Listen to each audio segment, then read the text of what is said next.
OAKLAND Though the Warriors tread carefully when discussing the white-hot activity throughout much of the NBA this offseason. They still are keenly aware of who has moved to where, and, moreover, why.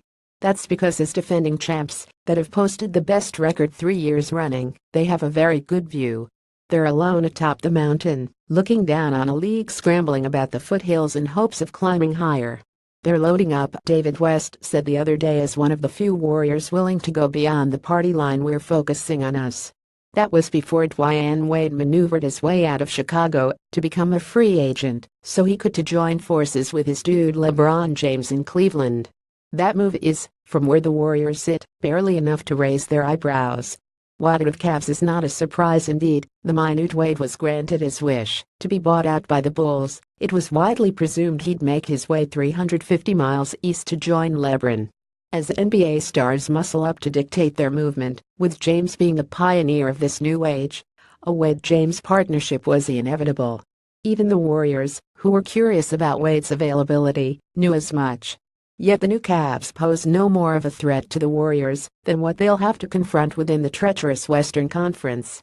No more than the new Thunder, who added Carmelo Anthony to a nucleus of Paul George acquired from Indiana in July and reigning MVP Russell Westbrook. No more than the new Rockets, who in June traded for future Hall of Fame point guard Chris Paul to play alongside perennial All-Star James Harden. No more than the new Timberwolves, who added All-Star guards Jimmy Butler and Jeff Teague, along with respected vets Taj Gibson and Jamal Crawford, to a roster already rich with tantalizing youngsters Karl-Anthony Towns and Andrew Wiggins. No more than Spurs, who always find their way to a top 4 seed because coach Greg Popovich is the best in the league. And certainly no more than the Celtics, who after posting the best record in the Eastern Conference lost spark plug Isaiah Thomas, but added All-Stars Kyrie Irving and Gordon Hayward, as well as veteran forward Marcus Morris. Meanwhile, the Warriors brought back 12 players, including their top 5 free agents, to ensure their top 8 players from a year ago in terms of minutes played would begin the quest for back-to-back championships. As you can see, the landscape of the league, it changes fast, Warriors general manager Bob Myers said. No one could have predicted a lot of things that have transpired. But for us, thankfully, we've got our core back and hopefully added some guys that can help us.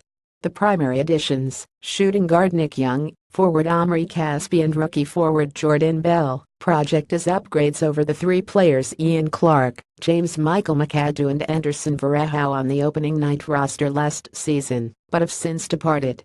Having retooled while so many others rebuilt, the Warriors still believe anything that might stop them, injury aside, would have to come from their own locker room.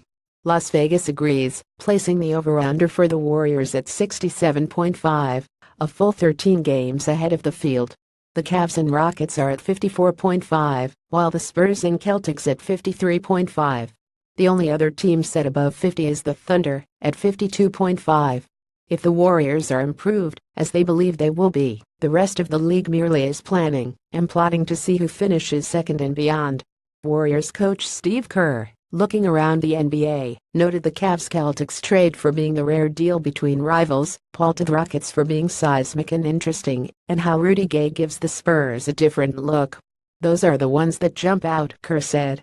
Beyond that, I'm mostly worried about our team and concerned with what we're doing, which is watching, from afar, the front office calisthenics of the competition. Those teams are amazing teams that will have great seasons, I'm sure, Kevin Durant said.